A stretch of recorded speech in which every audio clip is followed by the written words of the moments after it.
शांत हूँ केवल में।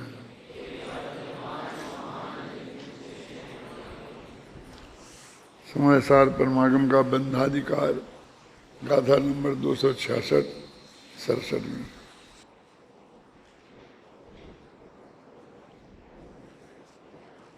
अभी तक जितनी भी गाथाएं हुई हैं उनमें खासकर मरने और जीने की बात करी है। ये कहा है कि प्रत्येक जीव अपने आयु कर्म के उदय से जिंदा रहता है, और जब तुम किसी को आयु कर्म नहीं दे सकते हो तो तुम उसे जिंदा कैसे रख सकते हो। प्रत्येक जीव आयु कर्म के क्षय से मृत्यु को प्राप्त होता है। यदि तुम किसी को का आयु कर्म नहीं छीन सकते हो तो उसे तुम कैसे मार सकते हो। ये जीने और मरने, इन दो को आधार बनाकर उनने अपनी सारी बात कही थी। और तुम परद्रव्यों के सुख जीवन मरण को करने वाले नहीं हो। 265वीं गाथा में एक निष्कर्ष की बात कही थी कि जो भी बंध होता है वो वस्तु के आधार पर नहीं होता है, अध्यवसान भावों के आधार पर होता है।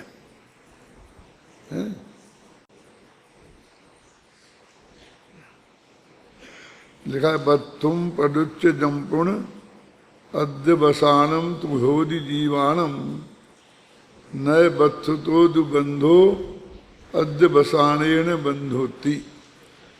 यद्यपि जितने भी अध्यवसान भाव होते हैं वे वस्तु के आधार पर होते हैं, फिर भी वस्तु से बंध नहीं होता है, बंध अध्यवसान भावों से होता है। ये बात 65वीं गाथा में कही थी। अध्यवसान भाव माने वही मारने का भाव, बचाने का भाव, सुखी करने का भाव, दुखी करने का भाव। इन भावों को अध्यवसान भाव कहते हैं। तो कहते हैं कि यदि बंध अध्यवसान भावों से होता है, वस्तु के आधार पर नहीं होता है, तो फिर वस्तु के त्याग का उपदेश क्यों दिया जाता है। फिर ऐसा क्यों कहा जाता है कि किसी को तुम मत मारो, किसी को मत बचाओ, किसी को सुखी दुखी मत करो। ये उपदेश हमें क्यों दिया जाता है यदि वस्तु के आधार पर कुछ होता ही नहीं है। तो वो कहते हैं वस्तु के आधार से अध्यवसान भाव होते हैं ना, तो वास्तव में तो अध्यवसान भावों के त्याग का उपदेश है, लेकिन वे वस्तु के आधार से होते हैं, इसलिए हम उसे वस्तु की भाषा में बोलते हैं। जैसे अपना बच्चा पड़ोसी के बच्चे से झगड़ा बहुत करता है, तो हमें निषेध तो झगड़े का है, लेकिन हम कहते क्या है, तुम उसके उधर को जाता ही क्यों है। अब तू उसके घर की तरफ गया तो मैं तेरी टांगें तोड़ दूंगा। वो घर की तरफ जाने का निषेध करते हैं, जबकि निषेध जाने का नहीं है। यदि वो जाए और झगड़ा नहीं करे तो हमें कोई ऑब्जेक्शन जाने का नहीं है। लेकिन भाषा हमेशा ऐसी ही होती है कि होते हैं अध्यवसान भाव बंध के कारण, और जिन वस्तुओं के लक्ष्य से वे अध्यवसान भाव होते हैं, त्याग का उपदेश उन वस्तुओं का दिया जाता है। ये बात निष्कर्ष की गाथा में कही थी। अब जो गाथाएं आगे अपन पढ़ रहे हैं उन गाथाओं में सुख दुख को मुख्य आधार बनाकर उसी बात को आगे बढ़ाते हैं। देखो गाथाएं पढ़ो। दुखिद सुहृदे जीवे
कितना स्पष्ट है।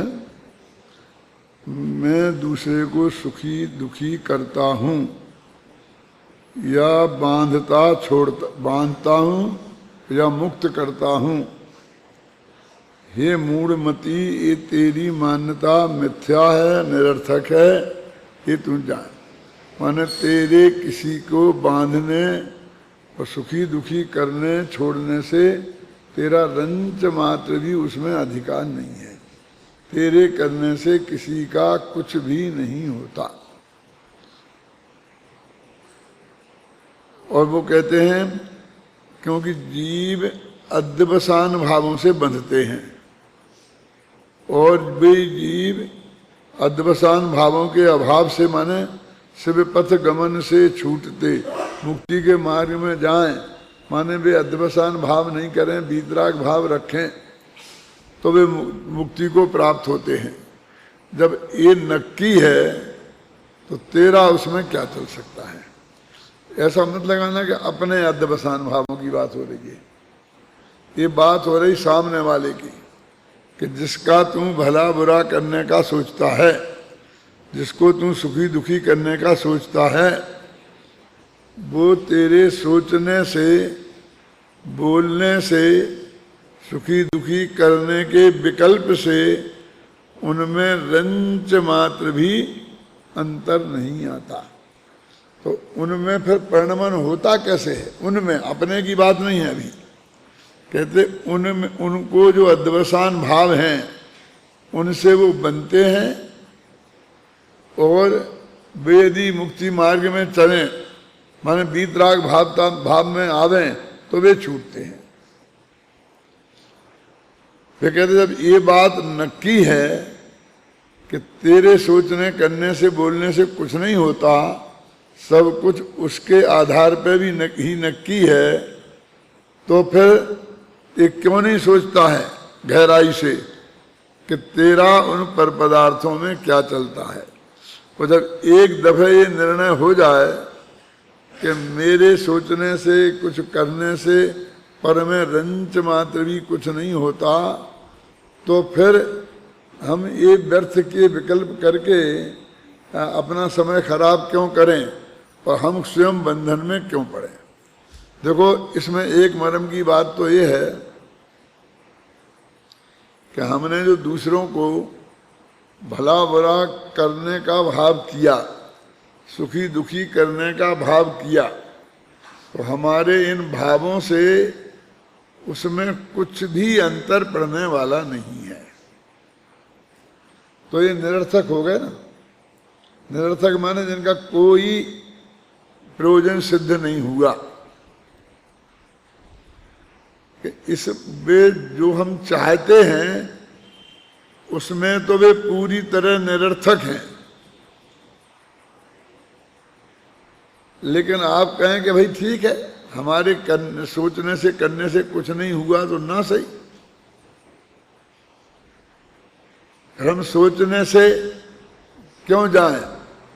चोर कहता है ना कि हम चोरी से गए तो गए, अब हेरा फेरी से क्यों जाए? हमें जब हमारे कहने सोचने से कुछ बिगड़ता ही नहीं है किसी का, तो तुम हमें ऐसा सोचने से क्यों रोकते हो? वो उल्टा गड़ा पकड़ता है उपदेश देने वाले का। तो वो कहता है भाई साहब उनका कुछ नहीं होता, लेकिन तेरे को तो कर्म का बंध होता है ना, क्योंकि ये तेरे अध्यवसान भाव हैं। तो तुझे कर्म बंधन में डालने में ये पूरी तरह सार्थक हैं। तो जिसका तू बुरा करना चाहता उसका बुरा नहीं होता और उससे तेरा बुरा होता है। अब डबल डबल नुकसान हो गया ना। तो तेरी भावना के अनुसार तूने ये विकल्प अथवा कोई क्रिया, मन वचन काया तीनों ले लो ना, तो मन में विकल्प और वाणी से बोलना और काया से भी कुछ चेष्टा करना दूसरे का भला बुरा करने की, ये तीनों चीजें हो गई ना। तो इन तेरी तीनों क्रिया से उसमें कुछ भी नहीं होगा। तो एक तो तेरा उद्देश्य में तू सफल नहीं हुआ ना। तुम तो उसका बुरा करना चाहता था कि उसका भला करना चाहता था, तो वो तेरे उद्देश्य में सफल नहीं हुआ। तो तेरा ये मन वचन काया का प्रयत्न बेकार गया ना, एक नुकसान। तो वो कहते बेकार गया तो जाने दो, कि बात इतनी ही नहीं है कि अकेला वो बेकार गया, तेरे को बहुत नुकसान कर गया।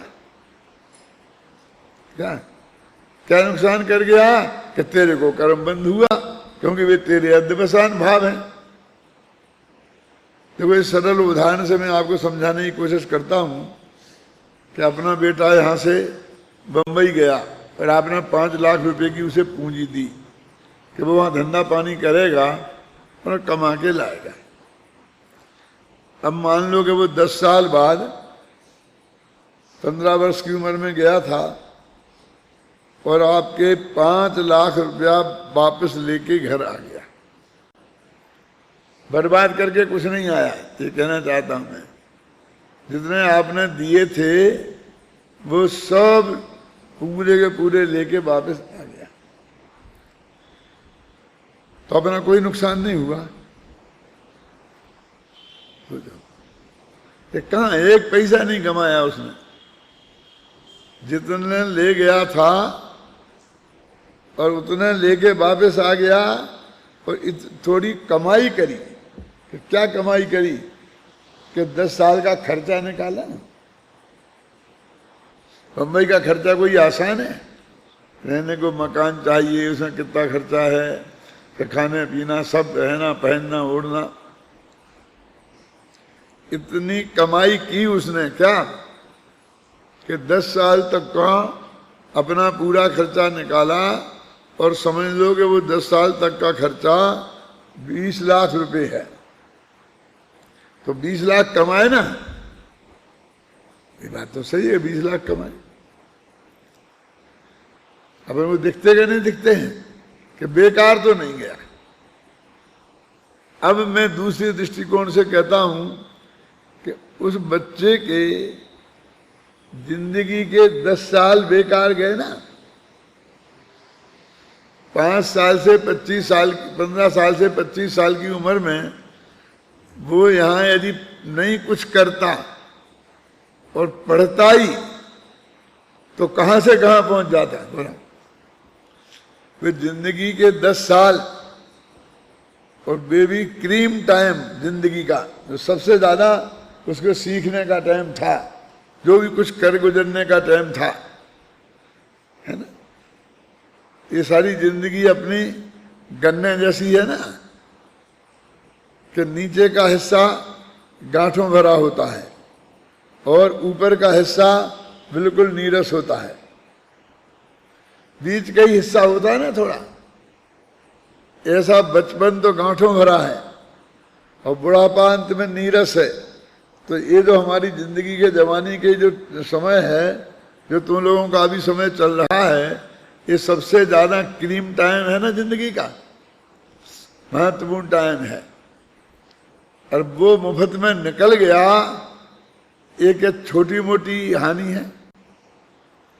आदमी तो यही समझते हैं कि 2 टाइम की रोटियां खाने को मिल गई, 2 कपड़े अच्छे पहनने को मिल गए, तो हमारी जिंदगी कट गई शांति से।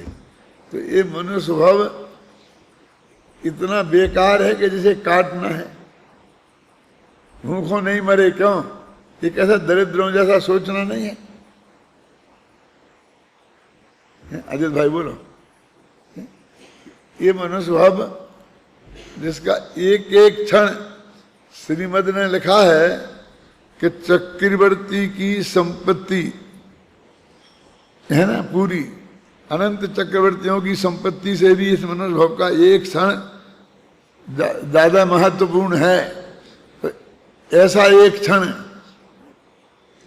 और तेरा चला गया, उसकी कोई कीमत ही नहीं है। अपने एक दिगंबर कवि ने भी लिखा है कि खोवत करोड़न की एक एक घड़ी है, आता ना, खोवत करोड़न की एक एक घड़ी है। ये मनुष्य की एक एक घड़ी माने 24 मिनट करोड़ों का है, 1 करोड़ का नहीं, करोड़ों का है। कितना बेशकीमती है बोल। खोवत करोड़न की एक एक, हम ऐसे नहीं मानते हैं। अमेरिका में तो मालूम क्या है, जो नौकरी मिलती है वो घंटे से मिलती है। अपने यहाँ तो महीना तनख्वाह तय होती है, वहाँ घंटे से तय होती है, यहाँ दिन से तय होती है ना। एक दिन की मजदूरी 200 रुपया, 100 रुपया, जो भी जिसकी है। वहाँ $7 घंटा, $5 घंटा, $10 घंटा। गवर्नमेंट भी ये तय करती है कि किसी भी मजदूर को $5 घंटे से कोई कम पर मजदूरी पर नहीं रख सकता। घंटे के हिसाब से मजदूरी होती है वहाँ। आपको नौकरी पे घंटे के हिसाब से रखा जाता है, और उस घंटे में आप बीच में जो चाय पानी पिएंगे ना, वो समय शामिल नहीं होता है। वो पूरा काम के ही घंटे गिने जाते हैं। यदि सुबह 8 बजे आप गए ऑफिस और शाम को 4:30 बजे छूटे, तो 8.5 घंटा हो गए ना, तो 8 घंटे गिने जाएंगे, क्योंकि आप बीच में आधा घंटे चाय पानी के लिए गए। तो बोले हमें तो 8 घंटे चाहिए, तो बोलो कैसे चाहिए, नक्की कर लो बस। तो वे कहते हैं अब जब अपने समझ ले कि 200 रुपया रोज कमा लिया, तो 200 रुपया रोज का, अपने 200 रुपया रोज, ये मनुष्य भव के एक दिन की कीमत 200 रुपया है। और फिर 200 रुपया में 100 रुपया तो तेरे पेट भरने में ही निकल जाएंगे, तेरे को क्या बचा। और बाकी के 100 रुपये तो बच गए ना, वे कपड़े लत्ते मकान के किराए में क्यों निकल जाएंगे कि नहीं निकल जाएंगे, क्या बचा तूने। तो फिर तो जिंदगी के समय काटना ही हुआ ना। तो आपको क्या करें, हमको 1 करोड़ रुपया घंटा कौन देने वाला है। तुझे तो वहीं दिखता है ना, करोड़ रुपए घंटे देवे कोई, तो हमारा जीवन सार्थक हो गया।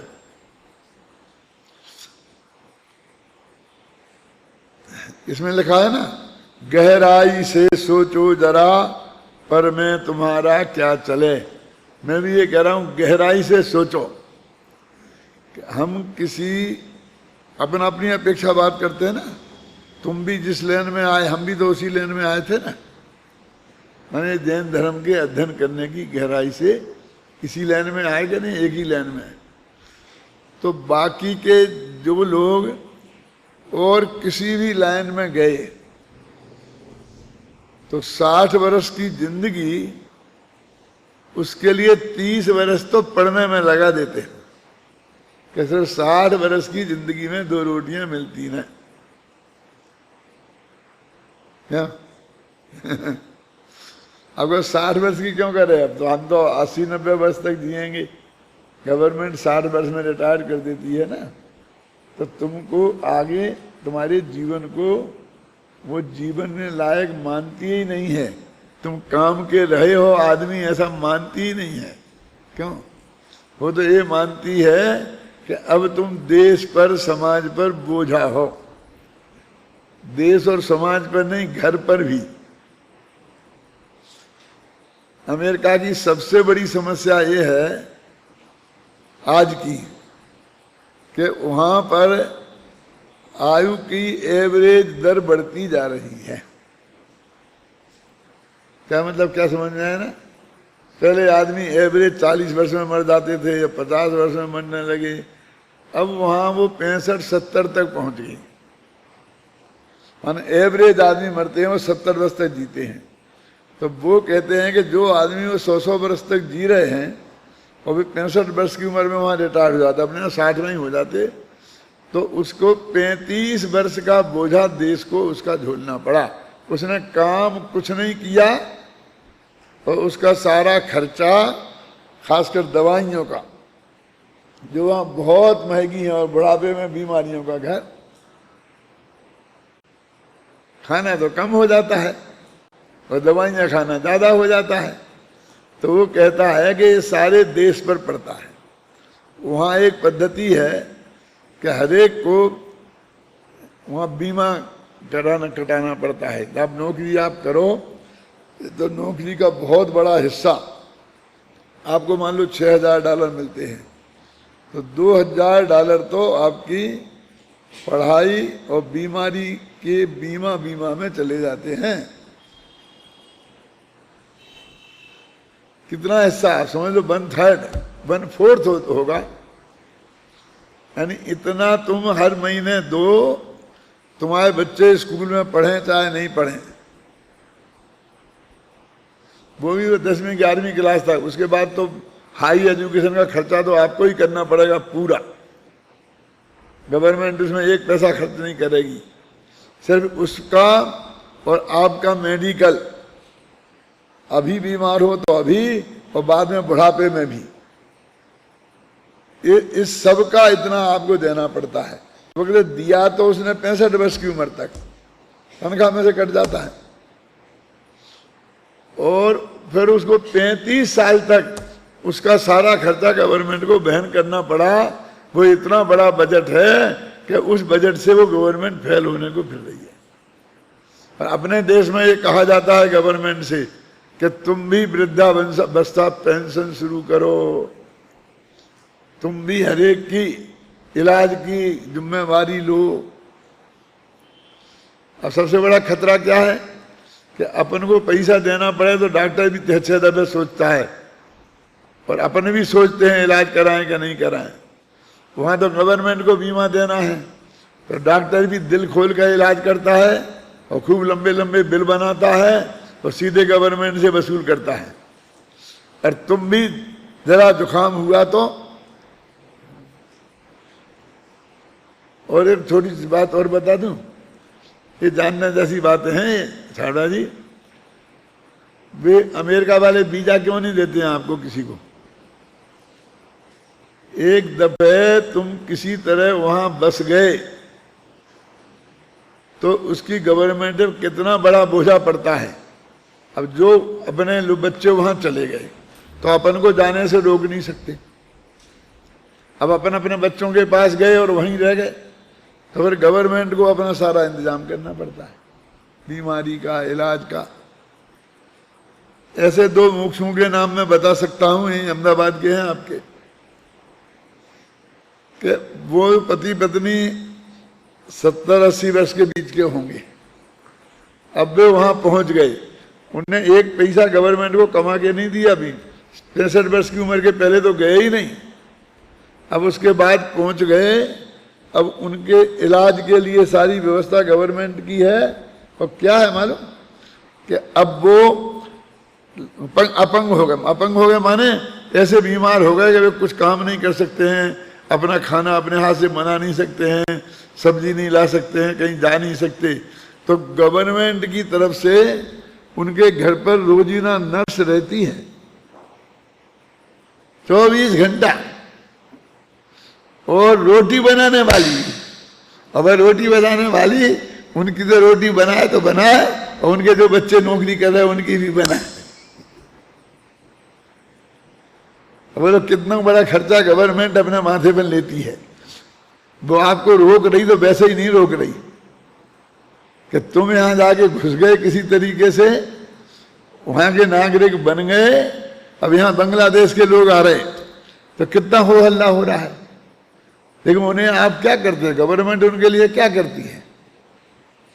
अब हम तो यही कहते हैं हमारे पास जमीन नहीं है, हमारे पास जो भी साधन गवर्नमेंट ने पढ़ाई के स्कूल खोले हैं, अस्पताल जनरल खोले हैं, उन साधनों का भी उपयोग करेंगे तो उनकी भीड़ बढ़ जाएगी। लेकिन ऐसी कोई बहुत बड़ी माथे की जिम्मेवारी, उनके रोटियों की और दवाइयों की जिम्मेवारी तो हमारे देश में नहीं है ना। फिर भी हमें नहीं पुसाते हैं ना। तो आपका वहां जाना उन्हें क्यों है? तो कहते क्यों मना कर दिया? एक ही बात कहते हैं कि तुम वहां जाके बस जाओगे। वीजा देते इसलिए कि तुम टूरिस्ट हो, तुम जाओ तो वहां घूमोगे तो खर्चा करोगे, तो गवर्नमेंट को विदेशी मुद्रा मिलेगी। इस लोभ में तो बेचारे तुम्हें वीजा देते हैं। अब तुम क्या क्या तो खर्च करते हो वहां जाकर के, समझे ना। और जब फंस जाओ उसके गले में तो सारी जिंदगी उसकी कसर निकल जाती है। अब हिंदुस्तान के कम से कम 1 लाख तो जैनी वहां बस गए, और हिंदू मिलाकर के 10 लाख से ज्यादा होंगे। अब उन सबको ये अधिकार है कि वे अपने माँ बाप को वहां बुला सकते हैं, उन उस पर जो डिपेंड है। कोई माँ बाप माने सास ससुर भी हो गए, क्योंकि पत्नी के माँ बाप हो गए, तो पत्नी उन्हें बुला लेगी। फिर अपने भाई बंधुओं को बुला सकते हैं, ब्लड का रिलेशन होना चाहिए। अपने बाल बच्चों को बुला सकते हैं। तो ये बुलाने वाले इतने हो गए कि हर साल 10-20 लाख लोग तो 1-2 लाख लोग तो ऐसे ही पहुंच जाते हैं। अब जो नए मांगेंगे वहां जाने का वीजा तो वे अलग है। ये जाते हैं ना दूतावास में राजदूत बन के, यही बस जाते हैं वहां, नहीं आते हैं लौट के।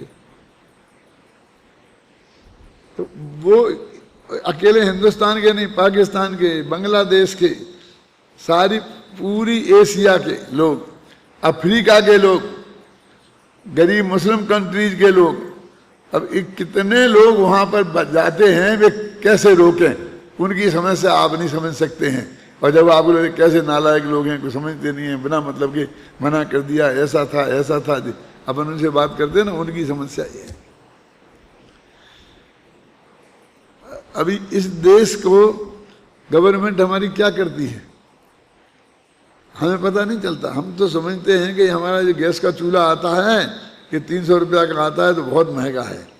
अरे वो 600 का आता है, 300 गवर्नमेंट देती है उसके तुम्हारी तरफ से।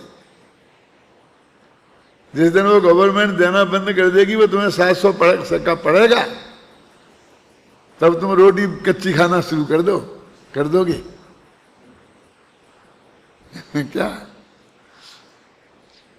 ऐसे ही डीजल पे, ऐसे ही पेट्रोल पर, जिसे सब्सिडी कहते हैं, जानते? सब्सिडी माने गवर्नमेंट देती है उसको तुम्हारी पकड़ में रखने के लिए, इतना खर्चा गवर्नमेंट करती है।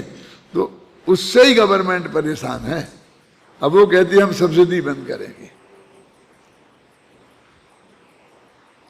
पेट्रोल जो कहते हैं ना गवर्नमेंट ने महंगा कर दिया, 2 रुपये बढ़ा दिया, वो तो उसने 2 रुपये बढ़ाया है, तो 2 रुपये सब्सिडी कम की है, बढ़ाया नहीं है। वो आपको 300 रुपया देता था, उसमें 10 रुपये कम किए, जो तुम इतने चिल्लाते हो।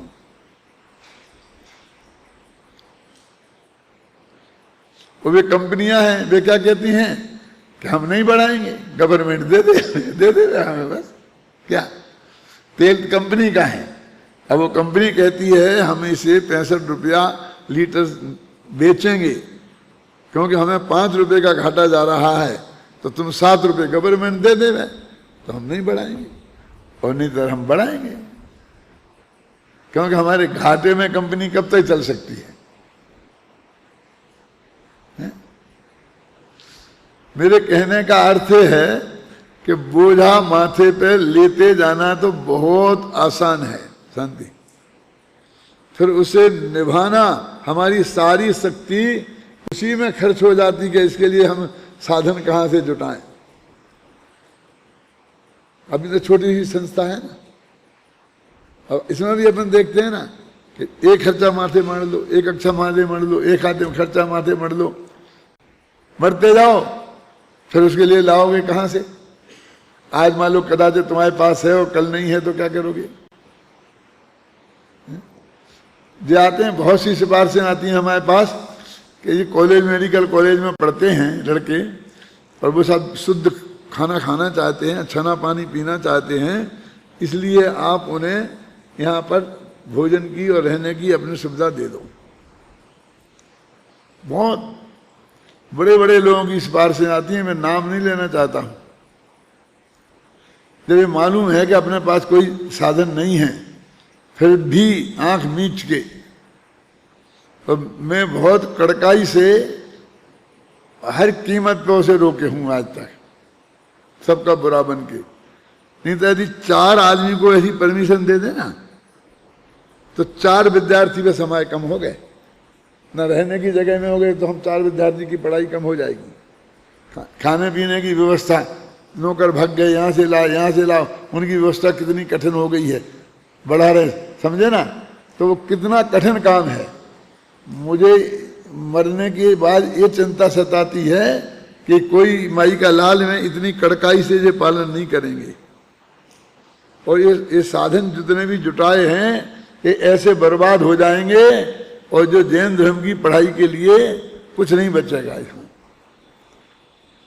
इसलिए मुझे वो लिखने का भाव आता है, क्या बोलते हो उसे, हैं? वसीयत तो ही अपने बाप का कुछ पैसा हुए तो लिखी जाती है कि भाई इस संस्था में कोई आदमी जैन धर्म की पढ़ाई के अलावा किसी भी विद्यार्थी को, किसी भी आदमी को रहने की, ठहरने की कोई सुविधा न दी जाए। बहुत बुरा लगेगा लोगों को, कैसा आदमी था, नहीं दी जाए।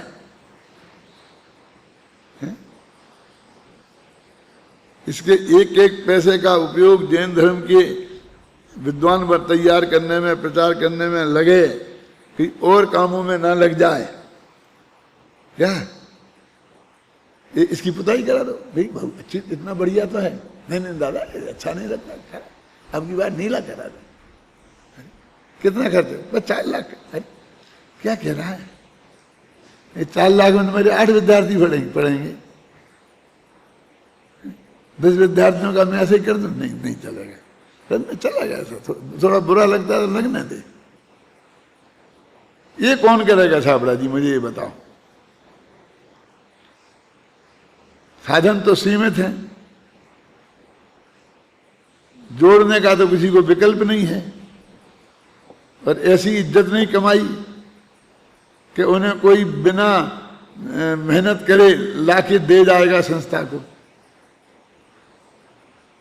वो तो व्यक्तिगत वो होता है, भरोसा उसके आधार पर आता है, वो तो कुछ किया नहीं, तो बढ़ाने का तो कोई साधन नहीं है, और जो है वो दिखता है, तो फटाफट इसमें लाके फटाफट कम कर दो। ये ब्रेंचें अच्छी नहीं लगती हैं, जरा 1 इंच ऊपर कर दें, अच्छी एक बढ़िया ब्रेंच बना दें, हटा सब ऐसे सब हटा देने में 1 मिनट में कुछ नहीं लगता है। ऐसा कर दो, ऐसा कर दो, तो वो सुन के मेरा खून सूखता है। ये क्या कह रहे हैं? क्या मैं तो तुमसे ये कह रहा था कि वो लोग जो जितनी भी अर्थकरी विद्याएं पढ़ते हैं, कौन, मेडिकल की, इंजीनियरिंग की, तो वे सारी जिंदगी एक अपनी सुंदर भरपेट खाना खा लिया, लग्जरी लाइफ जी ली, वे इसी के लिए तो है ना सारा प्रयत्न। बोलो, घबराना नहीं है। इन सब व्यापारियों का भी बोलो क्या है, पैसा जोड़ें तो काय के लिए, लग्जरी तरीके से रह लें, लग्जरी तरीके से खा लें, पी ले, बढ़िया कार में घूम लें, इसी के लिए है ना सारा प्रयत्न। और ये IAS ऑफिसरों का है। जब मेरे साथ वो डील दी थी ना, किनको, सुप्रीम कोर्ट के 30 जस्टिस को, तो हम दोनों साथ साथ गए थे, तो मैं उनसे कहूं आप आगे हो, वो मेरे से कहें आप आगे हो दादा, तो वो बोले मेरे से हमने क्या किया है, पहले वकालत करी, फिर गवर्नमेंट की नौकरी कर ली, फिर नौकरी करते रहे अपने आजीविका के लिए, रिटायर्ड हो गए, हमें काय, हमको तो ये मिलनी नहीं चाहिए थी। आपने समाज की सेवा की है, साहित्य लिखा है, आपने इतना काम किया है, ये तो वास्तव में आपके लिए है, आप आगे चलिए। फिर वो झंडा पहनाने आ गए लोग, तो उनने कहा इन्हें काहे को पहनाते हो, ये तो इनका तो ये पहना ही है, ये जो हम चपरासी की ड्रेस पहने हैं, सूट पैंट, इनकी वो कलेक्टर चपरासी सबकी एक ही, उनको ढको, उनको पहना दो, इन्हें क्या पहनाना, ये तो पहने ही हैं। यानी वो भी ये फील करते हैं। और आप जो पढ़ाई पढ़ रहे हैं, भूखो तो आप भी नहीं मरेंगे, शुद्ध सात्विक भोजन तो आपको भी मिलेगा, स्वास्थ्य के अनुकूल 2 रोटियां दाल साग तो मिलेगी कि नहीं मिलेगी, आटे में घाटा तो नहीं है। और ये मनुष्य भव का एक एक क्षण स्वयं के लिए सार्थक हो जाएगा, जैन धर्म की सुरक्षा के लिए सार्थक हो जाएगा, और दूसरों के कल्याण में निमित्त बनोगे। एक शब्द बोलोगे तो वो देशना लब्धि बनेगा बेटा, एक शब्द लिखोगे तो वो देशना लब्धि बनेगा, शास्त्र बनेंगे। छाबड़ा जी, ये हमारी रोटियां तो हमारे ब्याज क्या मुफ्त की हैं, इसका फल रोटियां थोड़ी हैं, इसके लिए थोड़ी ये विद्या है। ये विद्या तो कितनी सार्थक है, जो मनुष्य भव की एक एक कड़ोरन की एक एक घड़ी है, जिसे अपन बोल रहे हैं, ये उसको सार्थक सिद्ध करने वाली विद्या है। इसका हमें गौरव तो आना चाहिए।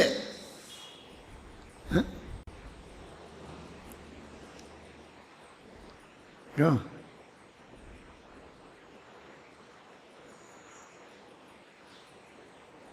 जो हम इसे अर्जित कर रहे उनको गौरव नहीं आएगा, खुद को गौरव नहीं आया तो दूसरों को क्या आएगा?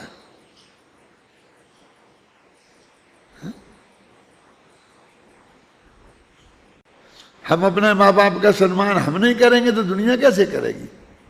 हम अपने बच्चों का सम्मान समझ लो, बच्चों जैसा,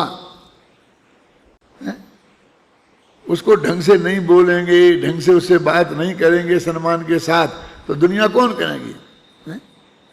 हम उसे चिंटू चिंटू बोलेंगे तो सारा गांव चिंटू चिंटू बोलेगा कि नहीं?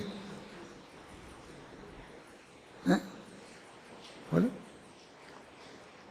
और हम दादा दादा बोलेंगे तो सारी दुनिया दादा कहने लगेगी एक मिनट में। क्या है ये दुनिया तो ऐसी मूर्ख है, उसे करे ना देना।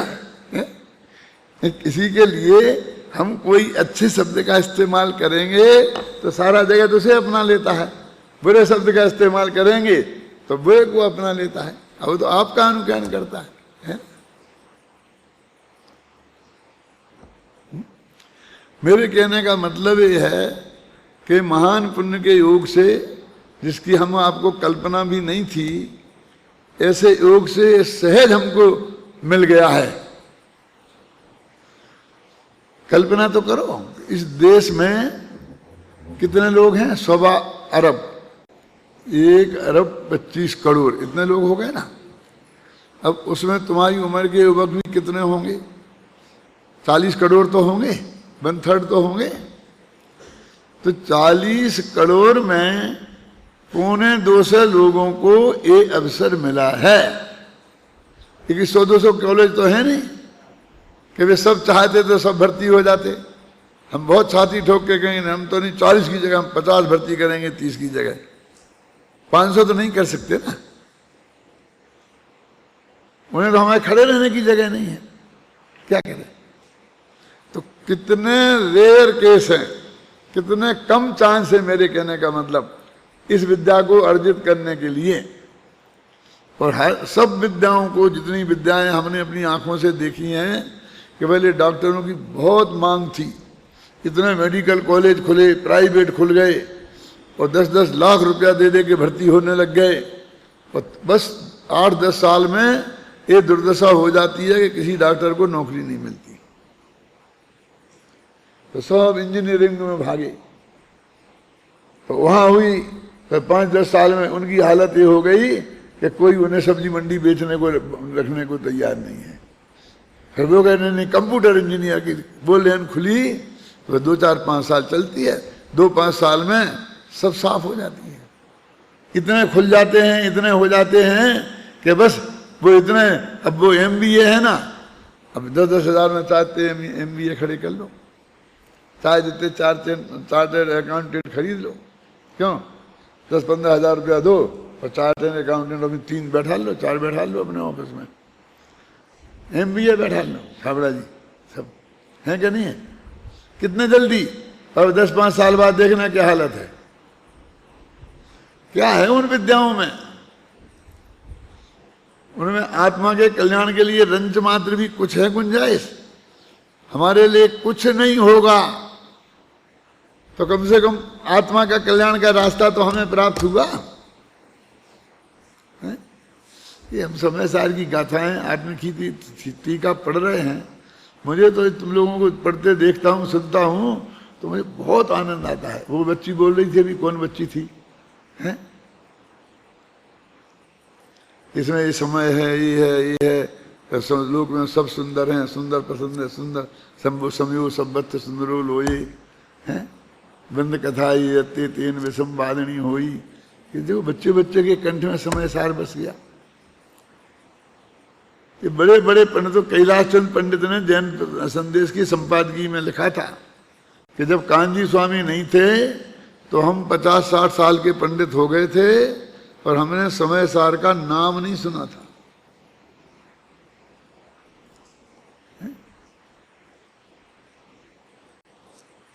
और जब हम गिरनार जी की यात्रा करने गए तो यहाँ एक यात्रा संघ था, जो वहां पर रास्ते में यात्रा करने यात्री जा रहे थे और आचार्य कुंद कुंद की जय, आचार्य कुंद कुंद की जय बोल रहे थे। तो हमने सारी जिंदगी में पहली दफे हमारे कान में आचार्य कुंद कुंद की जय शब्द हमने सुना था। पूरी दिगंबर जैन समाज में हमें कोई आदमी आचार्य कुंद कुंद की जय बोलने वाला आज तक नहीं मिला था। हमने भी नाम उनका सुना था। हमने माने वो कैलाश जी लिखते हैं कि मंगलम भगवान वीरो मंगलम गौतमो गणी और मंगलम कुंद कुंदाद्यु, इसमें नाम सुना था बस। कि मूर्तियों पे लिखा जाता था कुंद कुंद नामनाए, तो हम जानते थे कुंद कुंद कोई हुआ है। जैसे अपन समझते नहीं, ये हमारी फर्म का नाम है ना, कोई हमारे बाप दादे हुए हैं 5-7 पीढ़ी पहले, तो उनका नाम से होगी। वे जो बाप दादे थे तो वे अब कैसे थे, 7 विष्णुओं में पारंगत थे, कैसे थे क्या पता, पर उनके नाम से दुकान चली जा रही। हम बैठे हैं, ऐसे ही लोग समझते थे कुंद कुंद भी ऐसे ही होंगे, कैसे, बस उनके नाम से, क्योंकि वे हमारे बाप दादे थे, पुराने हैं, इसलिए उनके नाम से चल रही है गाड़ी। बस वे कुंद कुंद क्या थे, उनने क्या किया, ये बिल्कुल पता नहीं था।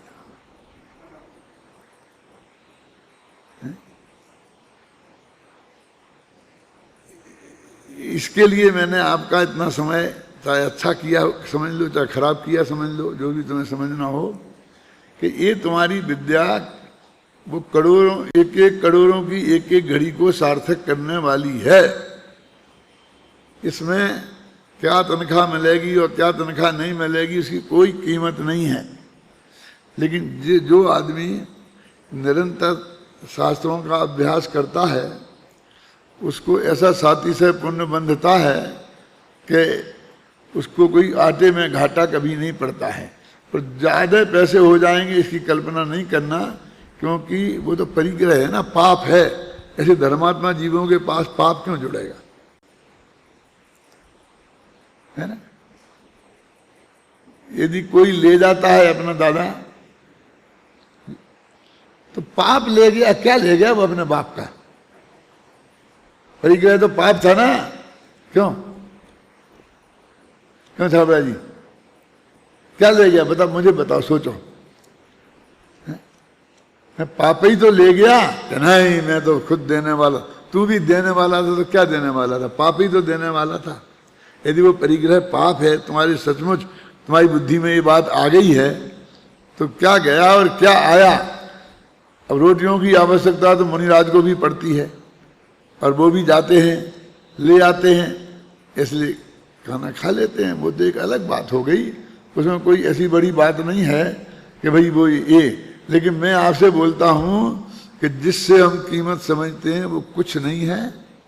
जो चीज हमें उपलब्ध हुई है वो इतनी बेशकीमती है कि उसे पैसों से नापना उसका अपमान करना है। इस गंदी चीज को, इस पाप को उस महाधर्म के साथ जोड़ना है। देखो अपने कौन से महासत्य की बात कर रहे थे, बोलो, कुछ याद है?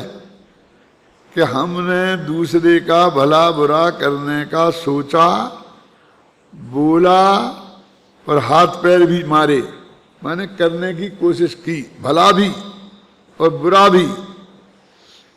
ये परम सत्य है कि उस तुम्हारी चेष्टा से उसका रंच मात्र भी भला बुरा होने वाला नहीं है। ये महासत्य है। समझे ना, एक महासत्य। अब इस महासत्य के आधार पर दो महत्वपूर्ण निष्कर्ष निकले।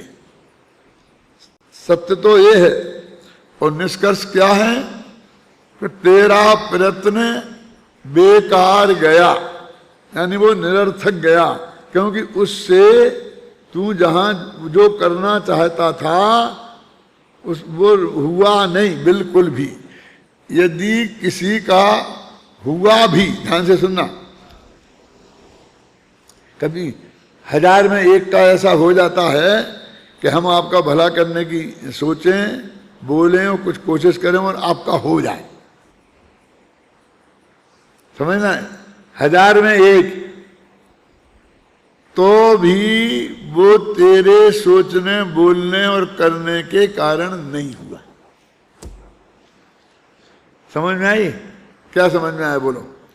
कौन बोलेगा खड़े होके? एक आध बोलो, आदमी का हाथ करो कम से कम खड़ा है। नहीं है हिम्मत? फिर बोलता हूं, हमने किसी का भला करने की सोची, बुरा की छोड़ दी मैंने अभी, है ना? अथवा भला करने के लिए वचन बोले, माने किसी से सिफारिश की, अथवा हमने कुछ किया, प्रयत्न किया, तो 99% तो वो आपकी होगा ही नहीं। वो 1% कदाचित हुआ, ध्यान से सुनना, तो भी तेरे प्रयत्न से कुछ भी नहीं हुआ। उसका होने का कारण उसके अंदर विद्यमान है। उसके पुण्य पाप का योग, जो भी संयोग जैसा भी है, वो उसके कारण हुआ। तेरा ये विकल्प बिल्कुल निरर्थक है। एक पॉइंट हुआ, एक हुआ, ये समझ गए? अब दूसरा, उसमें कुछ हुआ नहीं तो ये तेरा निरर्थक हो गया। तो कहते निरर्थक है तो होने दो ना। कहते नहीं बेटा, तेरे लिए निरर्थक नहीं है, वो तो उसके लिए निरर्थक था। वो तेरे लिए तो उसने पाप बांध दिया, बंद कर दिया कर्म का, तो तेरे लिए तो वो सार्थक हो गया। डबल नुकसान।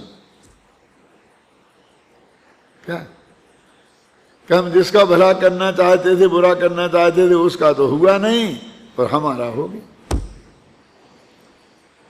अब अनादिकाल से ऐसा प्रयत्न हम करते आ रहे हैं, मन से, वचन से और काया से। अब एक खतरनाक बात कहता हूं, और ये तब तक चलता रहेगा कि जब तक तुम इस तत्व ज्ञान को गहराई से समझकर इससे भिन्न भगवान आत्मा की अनुभूति नहीं कर लोगे, तब तक तुम पंडित बन जाने से नहीं हो जाएगा काम। माने वो विशुद्धि लब्धि क्षयोक्षम लब्धि, देशना लब्धि, प्रायोग लब्धि, कर्ण लब्धि के पार नहीं चले जाओगे। तब तक ये चलता रहेगा। ये तर्क से समझ लेने से अकेले काम नहीं चलेगा।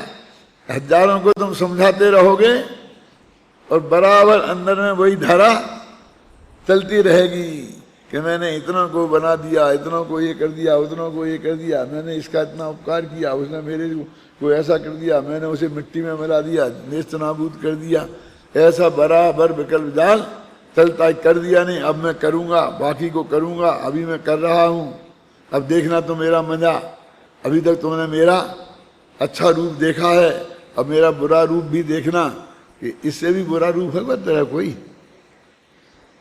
शास्त्र में लिखा इससे बुरा तो कुछ होता ही नहीं है कि नहीं मैं एक एक को निष्ठ नाबूद नहीं कर दूं तो मेरा नाम नहीं। क्यों? अरे तेरे करने से कुछ नहीं होता।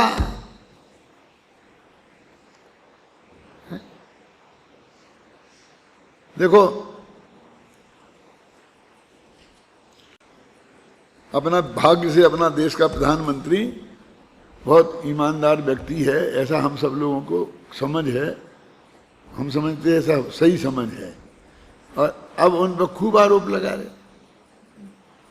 अब वे लोग आरोप लगाने वाले वे प्रूफ खोज खोज के ला रहे हैं कि इनने कुछ नहीं किया, इनने फलाने मिनिस्टर ने इन्हें चिट्ठी लिखी कि तुम इस कंपनी को ये दे दो, और इनने उसे लिख दिया कि दे दो, ऑफिसर ने दे दिया। यानी वो आदमी को ये नहीं जानते थे, वो जानता था इसने सिफारिश की। ये मुख्यमंत्रियों ने सिफारिश की कि रिलायंस को दे दो, तो उन्होंने मनुष्य मुख्यमंत्री की मान के उनको दे दिया। अब ये कहते भाई मेरी नैतिक जिम्मेवारी थी, साइन मेरे हैं तो मैं मानने को तैयार हूं। सारा देश ये खुद ही कह रहा है कि इनने एक पैसा नहीं लिया, क्योंकि उनके बच्चे तो लड़का तो है नहीं, लड़कियां होंगी तो नौकरी करती होंगी जमाई। अब दोनों मियाँ बीवी हैं, जो भी उनकी संपत्ति है वो दिख रही सामने। और वे IAS ऑफिसर रहे, कौन हो टॉप के, जो सबसे बड़ी पोस्टें होती हैं जिंदगी के अंतिम वर्षों में 20-25 साल तक तो रिजर्व बैंक के गवर्नर, ऐसी पोस्टों पे रहे।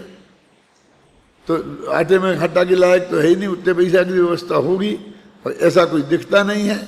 क्यों? और जी संत बने फिर रहे हैं सब लोग। और जब आए थे तो 11 रुपये पास में नहीं थे 11 वर्ष पहले, अब 1200 करोड़, कितने 1200 करोड़ की संपत्ति है। 12 किरगी है ना, महासंत रामदेव, 11 साल में 1200 करोड़। करोड़ ज्यादा है, 1200, बरस सिर्फ 11 है। और उसके पूरे मालिक है। मालिक नहीं है तो उनने कह दिया इतने 1 लाख हमारे वे थे कौन करने वाले, तो गवर्नमेंट ने उन्हें गिरफ्तार किया। गवर्नमेंट ने कहा इनके भोजन की व्यवस्था हम नहीं कर सकते हैं, तो 5 मिनट में इनने कर दी, और दौड़ दौड़ के इनके ट्रक भर भर के माल आ गया, तो सारा माल सप्लाई हो गया। 1 लाख लोगों ने जीव लिया। किसने किया? वे 1200 करोड़ में से की।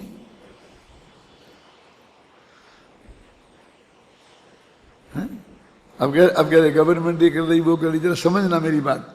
क्या कहना कि गवर्नमेंट ये कह रही कि उन्होंने ATG ली थी और कहा था इससे हम एक सब खर्चा करेंगे, किसमें? गरीबों के उत्थान में करते हैं जो चीजें हैं, तो उसमें से 12% खर्चा किया और 88% धंधे में लगा दिया, और उस धंधे से 10-20 करोड़ रुपया कमाए। वो पूंजी काय की बनी? वो उसके हर साल जितना खर्च करना था ना, उसका 12% खर्च किया, और वो भी अपने इनमें किया होगा, शिविरों में लगाने में, इनमें करने में, इस आंदोलनों में, ये खिलाने में। यानी वो भी कोई गवर्नमेंट के जो होते हैं कि गरीबों का उद्धार किया हो, उसमें किया हो, वो नहीं किया। अब कहते बदला ले रही। अरे भाई बदला, उन्हें पता है ना, उन्हीं ने तो सब किया है ना, उनके देखते रहते तो उन्हें किया है, उनको अनुकूलता प्रदान करके बाबा जी थे इसलिए किया, अपने अपने धर्म गुरुओं को सब कर रहे ना। अब तुम धर्म गुरु राजनीति में आ गए तो फिर वो सब करेंगे ही ना, वो सब खोलेंगे, पता तो उन सबको है ही। तो वो है ना तुम्हारे पास कि नहीं है?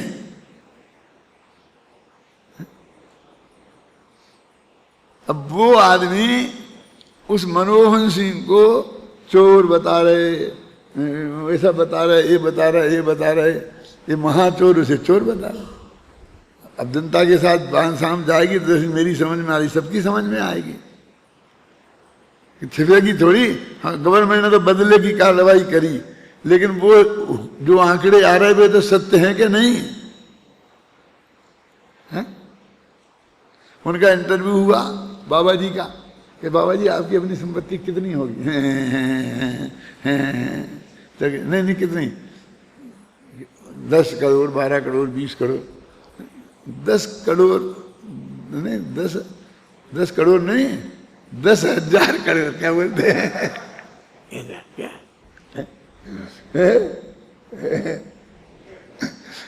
इतने से तो ज्यादा होगी, इतने से ज्यादा।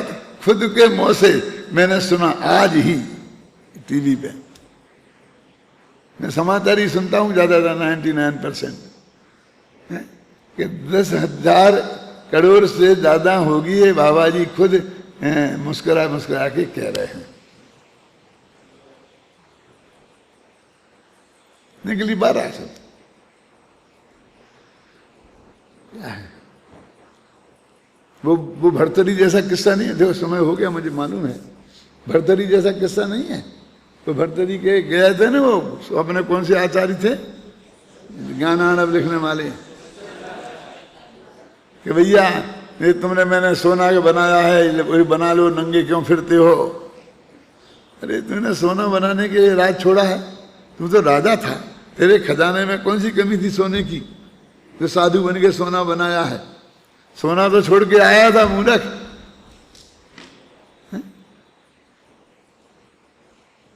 क्या है ये?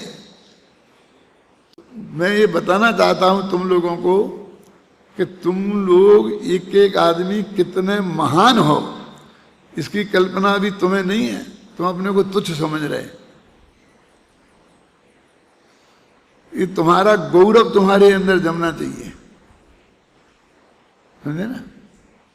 मैं ये बोलता हूँ सारे देश में कि साहब वो पंडित, तुम्हारा पंडित तो बहुत अकड़ गया, उसे हमने ये बात कही थी, उसने ये काम नहीं किया। मैंने कहा बहुत खुशी हुई मुझे ये सुन के। मैं तो 5 साल तक यही ट्रेनिंग दी है। मैंने ऐसे पंडित तैयार नहीं किए हैं जो भीख मांगे। मैंने ऐसे पंडित तैयार किए हैं कि जो सैकड़ों करोड़पति नीचे बैठे सुनने के लिए, और वो गद्दी पे बैठ के उन्हें सुनाए, बिल्कुल निडर होके सुनाए, उल्लंघ मात्र उसके दिल में विकल्प नहीं आवे, उसके माथे पे बोझा नहीं पड़े कि एक करोड़पति बैठा है। मुझे ऐसे विद्वान चाहिए, मैं तुम्हें ऐसे विद्वान बनाना चाहता हूं। क्या किसी करोड़पति के आगे पीछे फिर रहे हो, उसका थैला लेके, उस दिन मुझे ऐसा लगेगा कि पानी में डूब के मर जाऊं। इसके लिए थोड़ी तुम्हें मैं बना रहे विद्वान। कि तुम्हारे पास जो निधि है वो किसी के पास नहीं है। एक दिन मैंने भरी सभा में कहा था ना, यहीं पर इसी हॉल में बैठ के, कि मैं किसी के दरवाजे में मांगने नहीं गया और ना कभी जाऊंगा। अनंत भाई तुम्हारे दरवाजे पर आज तक आया? सब आ गए होंगे, अनंत भाई का नाम लेके कहा। मैं नहीं आया आज तक, और भविष्य में भी ध्यान रखना, नहीं आऊंगा कभी तुम्हारे दरवाजे पर मांगने। सभा में कहा तो अनंत भाई तो बेचारा नीची गर्दन करके बैठा रहा, लेकिन अपने ही एक विद्यार्थी अगर, हाँ हम तो जाएंगे, मांगेंगे, हम तो मांगते हैं। बहुत अच्छा, तुम मांगते हो तो मांगो, कौन रोक सकता है तुम्हें भिखारी बनने से? हम तुम्हारी थोड़ी कह रहे, हम तो अपनी कह रहे कि हम नहीं गए और हम नहीं जाएंगे, हम किसी के सामने हाथ नहीं फैलाएंगे। हम तुम्हारी थोड़ी कह रहे, हम तो अपनी कह रहे हैं।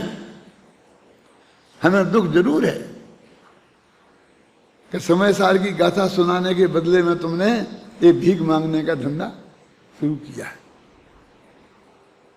इसका दुख हमें बहुत है कि हम आपके विद्यार्थी नहीं हैं। अरे बहुत खुशी की बात है, हमें भी शर्म आती है ये कहने कि तुम हमारे विद्यार्थी हो, क्योंकि हमारे विद्यार्थी का कोई लक्षण तुम्हें दिखता कहाँ है?